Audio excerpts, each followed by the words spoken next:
በስመ አብ ወወልድ ወመንፈስ ቅዱስ አሐዱ አምላክ አሜን። ሰላም እግዚአብሔር ከእናንተ ጋር ይሁን እያልን ዛሬ ይዘንላችሁ የመጣን ሰኔ 21 ቀን የሚከበረውን የእመቤታችን ስንክሳር ቀን ይዘንላችሁ ቀርበናል። እናንተም ይህን ቻናል ሰብስክራይብ በማድረግ ተከታተሉን ዘንድ ብሎ እግዚአብሔር እንጋብዛችኋለን። መልካም ቆይታ ይሁንላችሁ። ሰኔ 21 በዚህች ዕለት የአዳም የዘሩ ድህነት የተደረገባት አምላክን የወለደች የእመቤታችን ቅድስት ድንግል ማርያም ታላቁ በዓል መታሰቢያና በዓለም ሁሉ የቤተ ክርስቲያን መታነጽ መታሰቢያ ነው። ከሁሉ አስቀድሞ ያቺ ቤተ ክርስቲያን በሐዋርያት ዘመን ብቻዋን ታነጸች። ይኸውም ጳውሎስና በርባናስ በአሕዛብ ውስጥ በሰበኩ ጊዜ ክብር ይግባውና በጌታችን በኢየሱስ ክርስቶስ አመኑ። ከሰዎች ቤቶች በቀር ቅዱስ ቁርባን የሚቀበሉት ቤተ ክርስቲያን አልነበራቸውም ነበር። ስለዚህም ወደ ጴጥሮስ ወደ ሐዋርያት ሁሉ ስለ ቤተ ክርስቲያን መታነጽ ጉዳይ እየለመኑ መልእክትን ላኩ። ሐዋርያትም እንዲህ ብለው መለሱላቸው፣ ክብር ይግባውና ያለ ጌታችን ፈቃድ እኛ ምንም አንሰራም።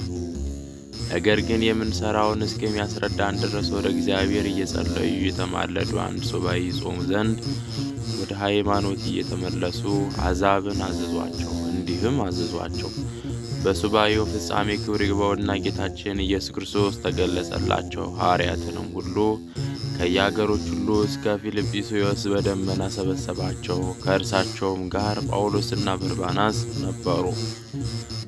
ጌታችን ባረካቸው፣ እንዲህም ብሎ ነገራቸው። ይህች ዕለት በእናቴ በማርያም ስም በአራቱ ማዕዘነ ዓለም አብያተ ክርስቲያናት እንዲታነጹ የፈቀድኩባት ናት።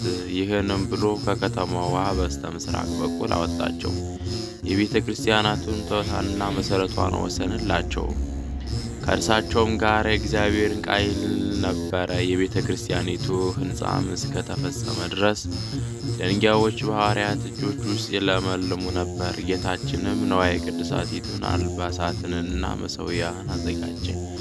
ከዚህ በኋላ ጌታችን እጁን በጴጥሮስ ራስ ላይ ጭኖ አራቱ ማዕዘነ ዓለም ውስጥ አርሳይሮስ ብሎ ሾመው። ይህንም ሊቀ ጳጳስ ማለት ነው። ለሐዋርያት አለቃ ጴጥሮስ ከጽንፍ እስከ ጽንፍ የጳጳሳት አለቃ ይሆን ዘንድ ይገባዋል እያሉ ሰማያውያን መላእክት ምድራውያን ሰዎች 3 ጊዜ አሰምተው ተናገሩ። ከዚህ በኋላ ጌታችን ሐዋርያትን የቁርባኑን ቅዳሴ ሥርዓት እያከናወኑ ዘንድ ለሕዝቡ ሥጋ ደሙን ያቀብሏቸው ዘንድ አዘዛቸው። እንዲህም የሚል አለ። ራሱ መድኃኒታችን ቀድሶ ሥጋውን ደሙን ለሐዋርያት አቀበላቸው።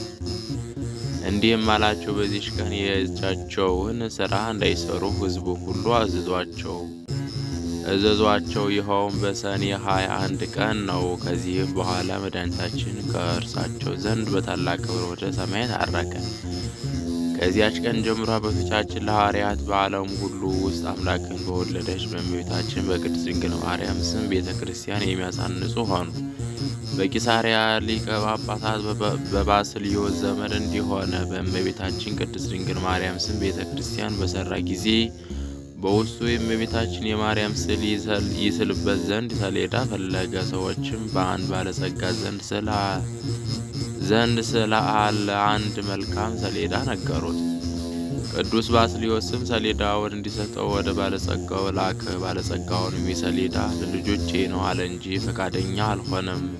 ከዚህ አልፎ በመድፈር በእመቤታችን ቅድስት ድንግል ማርያም ቤተ ክርስቲያን ላይ የስድብ ቃል ተናገረ። ወዲያውኑም በድንገት ወድቆ ሞተ። ልጆቹም ፈሩ። ያንንም ሰሌዳ ከብዙ ወርቅ ዕንቁ ጋር ወደ ቅዱስ ባስልዮስ አምጥተው የአባታቸውን በደል ያቃልለት ዘንድ ለመኑት። ቅዱስ ባስልዮስም ያን ሰሌዳ ወስዶ የእመቤታችን ስዕል ይስልበት ዘንድ ለሳሊ ሰጠው። እመቤታችን ቅድስት ድንግል ማርያም በሌሊት ራእይ ለቅዱስ ባስልዮስ ተገለጠችለት። ስዕሏንም በዚያ ሰሌዳ ላይ እንዳይስል ከለከለችው፣ ከአመፀኛ ሰው እጅ ወስዶታልና። እጅግም ያማረ የእመቤታችን ስዕሏ የተሳለበት የሁለት ደናግል ስዕል የአንዲቱ በቀኝ አንዲቱ በግራ ሆኖ የተሳለበት ቀይ ሰሌዳ ያለበት ቦታ ነገረችው። ቅዱስ ባስልዮስም እመቤታችን ቅድስት ድንግል ማርያም ወዳመለከችው ወደዚያ ቦታ ሄደ። ያን ሰሌዳ አገኘው። ወደዚያች ቤተ ክርስቲያን በታላቅ ደስታ ወጣው። ከዚህ በኋላ ዳግመኛ በአንድ ጣዖት ቤት 2 ምሰሶዎች እንዳሉ አስረዳቸው። እነርሱም አምጥቶ በመቅደሱ ፊት ለፊት እንዲያቆማቸው በላያቸውም ስዕሏን እንዲያኖር አዘዘችው። ቅዱስ ባስልዮስም እነዚያ ምሰሶዎች ያመጣቸው ዘንድ ሄደ። መሰሪያኑም ሊከለክሉት ፈለጉ። ጌታችን ኃይላቸውን ደመሰሰ። እነዚያ ምሰሶዎች አምጥቶ በቤተ መቅደሱ ፊት ለፊት አቆማቸው። በላያቸውም የእመቤታችን ቅድስት ድንግል ማርያም ስዕሏን አስቀመጠ።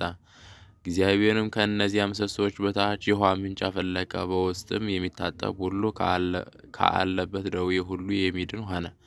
እንዲህም ከእመቤታችን ማርያም ስዕል በሽተኞችን ሁሉ የሚፈውስ የዘይት ቅባት ፈሰሰ። ይህም ሁሉ የሆነ የእመቤታችን ቅድስት ድንግል ማርያም ቤተ ክርስቲያን በከበረችበት በሰኔ ወር በ21 ቀን ነው።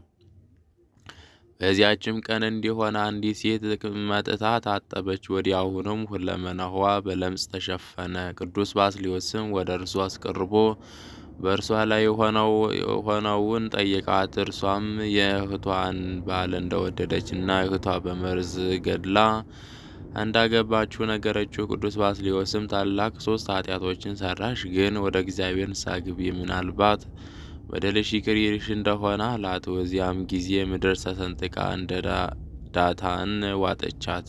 ራሷ የረከሰች ስትሆን ወደ ቤተ ክርስቲያን መግባትን ደፍራለችና። እኛ ሁላችን የክርስቲያን ወገኖች አምላክን ለወለደች ለእመቤታችን ለከበረች ለድንግል ማርያም ለመታሰቢያ መንፈሳዊ በዓልን ልናደርግ ይገባል። ስለ እርሷ ለአዳምና ለሁላችን ለልጆቹ ድህነት ሆኗልና። ይህም በዓል ለማድረግ የሚተጋ የተመሰገነ ነው። እርሷን ለመረጣት ለወለዳት በስጋም እንድትወልደው ላደረገ ለእግዚአብሔር ምስጋና ይሁን። እኛም በእርሷ በእመቤታችን ቅድስት ድንግል ማርያም አማላጅነት ይማረን። በረከቷ ከእኛ ጋር ይኖር ለዘላለሙ አሜን።